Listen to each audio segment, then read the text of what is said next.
السلام علیکم ورحمۃ اللہ وبرکاتہ۔ میری قسمت کب بدلے گی؟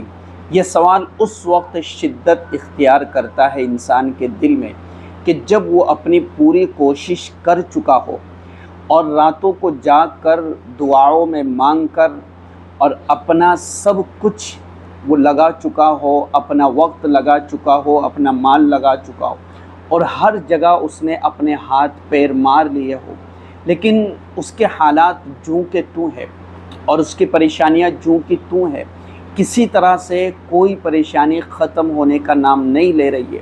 پھر اس کے ذہن میں یہی سوال آتا ہے دوبارہ سے کہ میری قسمت کب بدلے گی؟ تو آج کی اس ویڈیو میں آپ کے اس سوال کا مکمل جواب ہے، تو اس ویڈیو کو مکمل آپ کو دیکھنا ہے۔ اللہ تبارک و تعالیٰ نے اس سوال کا جواب قرآن کریم کے اندر دیا ہے۔ اس سے پہلے اللہ تبارک و تعالیٰ نے اس دنیا کو آزمائش کے لیے بنایا ہے۔ یہ دنیا ایک امتحان کا گہوارہ ہے اور یہاں کوئی چیز بغیر کسی حکمت کے نہیں ہوتی ہے، یہ ہمیں سمجھ لینا چاہیے۔ انسان کی عقل محدود ہے اور اللہ کی حکمت لامحدود ہے۔ ہماری جو عقلیں ہیں وہ ایک دائرے میں گھومتی ہے اور ہماری جو سوچ ہے اس کا ایک دائرہ ہے، اس دائرے کے اندر ہماری سوچ رہتی ہے، اس سے باہر نہیں جا سکتی، کیونکہ ہمارے اندر اتنی طاقت اور صلاحیت نہیں۔ ہم ایک مخلوق ہے اور اللہ ہمارا خالق ہے اور ہمیں بنانے والا اور پیدا کرنے والا ہے۔ تو اللہ کی جو حکمت ہے وہ لامحدود ہے۔ ہم ان حکمتوں کو سمجھ نہیں سکتے اور وہاں تک پہنچ نہیں سکتے کہ ہمارے ساتھ کیا اچھا ہونے والا ہے اور کیا برا ہونے والا ہے۔ مجھے ابھی اپنے کا پتہ نہیں کہ میرے ساتھ آنے والے 2 منٹ 3 منٹ بعد 1 سیکنڈ کے بعد کیا ہوگا، مجھے نہیں پتہ، لیکن اللہ کو ہر سیکنڈ آنے والا چاہے گزرنے والا ہر ایک کا علم ہے۔ تو ہماری جو عقلیں ہیں وہ محدود ہے اور اللہ کی جو حکمت ہے وہ لامحدود ہے، اسے ہمیں سمجھنا چاہیے۔ دوسری چیز، اللہ نے ہماری قسمت کا جواب قرآن کریم کے اندر یوں ارشاد فرمایا، ان اللہ لا یغیر ما بقوم حتی یغیروا ما بانفسہم، یعنی اللہ تبارک و تعالیٰ کسی قوم یا انسان کی حالت اس وقت تک نہیں بدلتا جب تک وہ خود اپنی حالت، اپنے اندرونی کردار اور اپنی سوچ اور اپنے اعمال کو بدل لیتا ہے۔ یہ ایک الہی قانون ہے کہ جو کبھی بدلتا تبدیل نہیں ہوگا، یہ اللہ کا فرمان ہے اور اللہ نے فرما دیا ہے آج سے 1400 سال پہلے کہ ان اللہ لا یغیر ما بقوم حتی یغیروا ما بانفسہم، یعنی اللہ تبارک و تعالیٰ کسی قوم یا کسی انسان کی حالت اس وقت تک نہیں بدلتا جب تک وہ خود اپنی حالت یا قوم کو یا خود اپنی حالت اپنی ذات کو نہیں بدل لیتے، اپنے عمل کو نہیں بدل لیتے، اپنے کردار کو نہیں بدل لیتے، تب تک ان میں کوئی تبدیلی اللہ کی طرف سے نہیں آتی ہے۔ اچھا، ایک اہم چیز یہ ہے کہ ہمیں اپنے اندر سے بدلنے کی کیا ضرورت ہے؟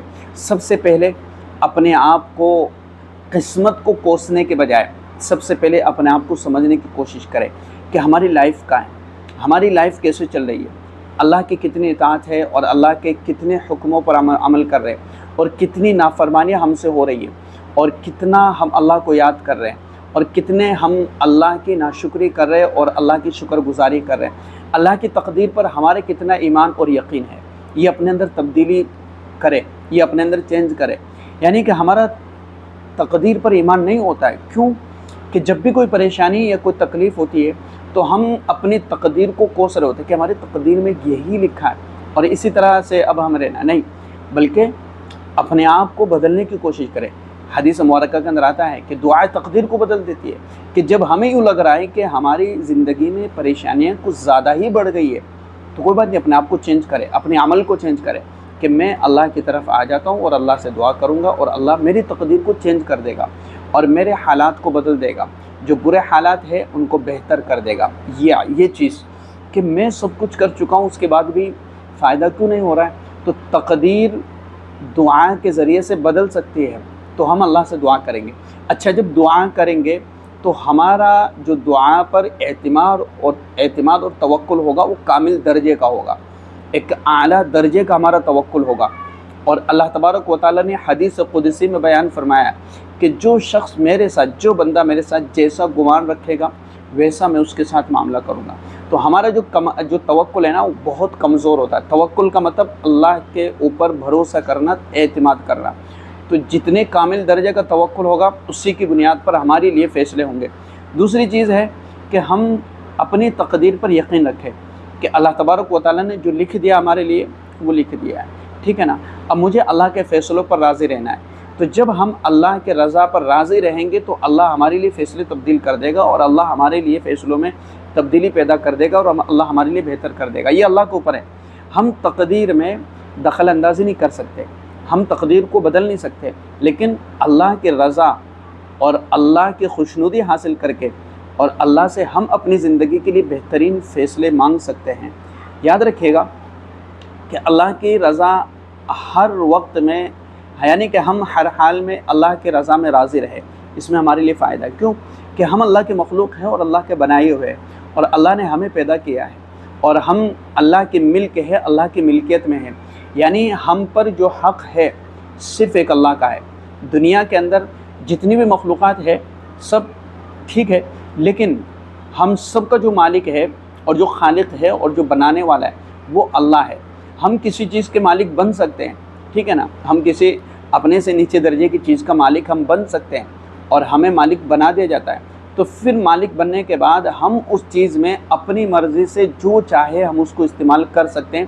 ایک دنیا کا قانون ہے، اور آپ جانتے بھی ہیں کہ جس چیز کے ہم مالک بن گئے تو اس چیز میں ہم کسی بھی طرح سے اس چیز کو ہم استعمال کر سکتے ہیں۔ دنیا کا قانون بنا ہوا ہے، لیکن اللہ کا قانون کیا بنا ہوا ہے کہ اللہ نے ہمیں بنایا، تو اللہ کا قانون یہ ہے کہ اللہ ہمیں جس طریقے سے چاہے استعمال کر سکتا ہے، ہمیں اس معاملے میں انٹرفیئر کرنے کی کسی طرح کی کوئی ضرورت نہیں ہو سکتی ہے، ٹھیک ہے نا۔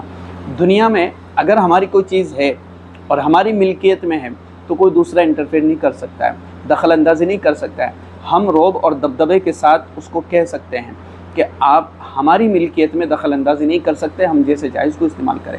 تو یہی اللہ کا ایک قانون ہے کہ ہم اللہ کے مخلوق ہیں، اللہ نے جو لکھ دیا ہے وہ ہمارے لیے ہے۔ اب اس کو ماننا نہ ماننا یہ ہمارے لیے ہے کہ ہم مانیں گے تو ہمارے لیے فائدہ، نہیں مانیں گے تو دنیا اور آخرت دونوں کا نقصان، اور نہ مان کر کے ہم اللہ کا کچھ نہیں بگاڑ سکتے، ہم اپنا خود کا بگاڑ رہے۔ تو بہتر کیا ہے کہ ہم اس کو مان لیں، اللہ کے رضا میں راضی رہے۔ اور اگر کوئی شخص یہ کہتا ہے کہ میری تقدیر میں سب کچھ پہلے سے لکھا ہوا ہے، تو پھر اب تو یہ تو اللہ کی طرف سے ظلم ہے کہ ایک انسان کے لیے بہتر لکھا اور ایک انسان کے لیے برا لکھ دیا۔ بھائی اللہ کی ملکیت ہے، اللہ کس کو کیسے کس طریقے سے استعمال کرتا ہے، ہم اللہ کے اس معاملے میں کسی کے لیے کچھ بھی انٹرفیئر نہیں کر سکتے۔ اللہ کا کسی پر کوئی ظلم نہیں ہے، اور اللہ اپنی مخلوق میں کسی پر ظلم نہیں کرتا ہے، اس کو ظلم نہیں کہا سکتا۔ ہم اگر کسی چیز کو استعمال کر رہے تو ہم اس کے استعمال میں اپنے آپ میں ہم اس کے مالک ہیں۔ جیسے ایک آقا ہے اور ایک اس کا غلام ہے، ٹھیک ہے نا۔ اب آقا اپنے غلام کو جس طریقے سے چاہے وہ استعمال کر سکتا ہے، لیکن کوئی تیسرا آدمی آ کر کے یہ نہیں کہے گا اس کو کہ آقا اپنے غلام پر ظلم کر رہا ہے۔ کیوں؟ وہ اس کا غلام ہے، وہ جیسے چاہے استعمال کر سکتا ہے اس کو، اور وہ غلام ہے، مجبور ہے، وہ کرے گا اس کا جو کام ہے، وہ آواز نہیں اٹھائے گا۔ تو یہی معاملہ ہے کہ اللہ کی بنائی ہوئی تمام مخلوقات ہے، اللہ اپنی مخلوقات میں جس طریقے سے استعمال کرنا چاہے وہ استعمال کر سکتا ہے، اس کو مکمل طور پر اس کا حق حاصل ہے، اور کسی دوسری مخلوق کو اس معاملے میں آواز اٹھانے کی کوئی گنجائش بھی نہیں ہے۔ اور آواز اٹھا کر کے ہم کر بھی کیا سکتے ہیں؟ کچھ نہیں کر سکتے، ٹھیک ہے نا۔ تو یہ بات سمجھے، تو یہ اللہ کی ایک شان بھی ہے اور اللہ کی رحمت بھی ہے اور اللہ کی قدرت کا اس میں اظہار بھی ہوتا ہے کہ یہ اللہ کی بنائی ہوئی مخلوقات ہے، ہمیں کسی طرح سے انٹرفیئر کرنے کی ضرورت نہیں۔ تو بہتر یہ ہے کہ ہم اچھا عمل کر کے اور اللہ کے رضا میں راضی رہ کر کے ہم اپنی زندگی کے بہترین فیصلے اللہ سے کروا سکتے ہیں۔ جبکہ اللہ نے تقدیریں لکھی انسانوں کے اور پھر ان کو بہترین آپشن دے دیے اور اختیارات دیے ہیں کہ اگر آپ اپنی زندگی میں تبدیلی کرو گے، آپ کو سوچ دی ہے، آپ کو فکر دی ہے، آپ کو بہت کچھ دیا ہے، تو آپ اپنی سوچ اور فکر کے ساتھ اور دل کی لگن کے ساتھ اگر آپ اپنا راستہ چن لیتے ہیں تو اللہ تبارک و تعالیٰ اپنی لکھی اس تقدیر کو مٹا کر کے آپ کے لیے بہتر کر دے گا۔ اللہ کے لیے کوئی مشکل نہیں ہے۔ اللہ تبارک و تعالیٰ کسی بندے پر اپنی نظر رحمت کرتا ہے تو اس کو ہدایت سے نواز دیتا ہے، یا جو بندہ طلب کرتا ہے چاہتا ہے کہ میں اللہ کی طرف آؤں تو اللہ اسے اپنی طرف بلا لیتا ہے اور اس کی تقدیر میں لکھی بری ساری سب چیزیں ختم کر کے اس کے لیے بہترین فیصلے فرما دیتا ہے۔ تو اللہ کے لیے کوئی مشکل چیز نہیں ہے۔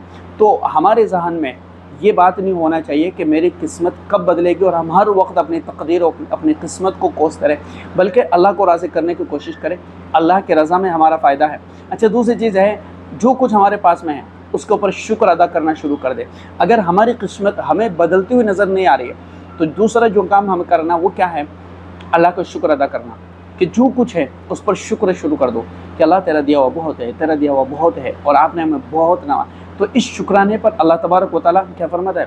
لئن شکرتم لازیدنکم ولئن کفرتم ان عذابی لشدید، کہ جو کچھ تمہارے پاس میں ہے اگر تم اس پر شکر کرو گے تو اللہ تبارک و تعالیٰ فرماتا ہے کہ میں تمہارے اس شکر کی بنیاد پر تمہاری نعمتوں میں اضافہ کر دوں گا۔ تو یہ بات ہمیں اچھے سے سمجھ میں آ گئی کہ ان اللہ لا یغیر ما بقوم حتی یغیروا ما بانفسہم، کہ جب تک ہم اپنے آپ کو تبدیل کرنے کی کوشش نہیں کریں گے، ہماری سوچ، ہماری فکر، ہمارا توکل، ہمارا اعتماد اور ہماری شکرانہ اور ناشکرانہ، یہ جو ساری چیزیں میں نے آپ کے سامنے رکھی نا، قسمت اور تقدیر، یہ جو ساری چیزیں میں نے آپ کے سامنے کھول کے رکھی نا، یہ اس لیے رکھی ہے کہ ہم ان میں اپنے اندر تبدیلی پیدا کریں۔ دعا مانگنا کمزور ہے تو اس کو مضبوط بنائیں، شکر نہیں ہے تو شکر پیدا کرے، تقدیر پر ایمان نہیں ہے تو تقدیر پر ایمان پیدا کرے۔ ایمان کیا ہے؟ کہ اللہ نے جو لکھ دیا وہ حق ہے، ٹھیک ہے، اور اگر ہماری قسمت خراب ہمیں لگ رہی ہے تو ہم اللہ سے دعا کریں گے، اللہ کو راضی کریں گے، اور اللہ کے رضا پر اللہ ہمارے لیے بہترین فیصلے فرما دے گا۔ تو یہ چیزیں میں نے آپ کے سامنے رکھی ہے، کوشش کریں ان چیزوں پر ہم اپنے اندر تبدیلی پیدا کریں، اللہ ہماری قسمت بدل دے گا۔ تو ہماری قسمت کب بدلے گی، اس کا جواب اس ویڈیو میں آپ کو مل چکا ہوگا۔ اپنے اندر کوئی سوال، آپ کے اندر اگر کوئی سوال ہے یا کوئی سوال ذہن میں گردش کر رہا ہے تو آپ اس ویڈیو کے ڈسکرپشن میں وہ سوال لکھیں، اس ویڈیو کے کمنٹ میں آپ وہ سوال لکھیں، انشاءاللہ تفصیلی طور پر آپ کو جواب دیا جائے گا۔ السلام علیکم ورحمۃ اللہ وبرکاتہ۔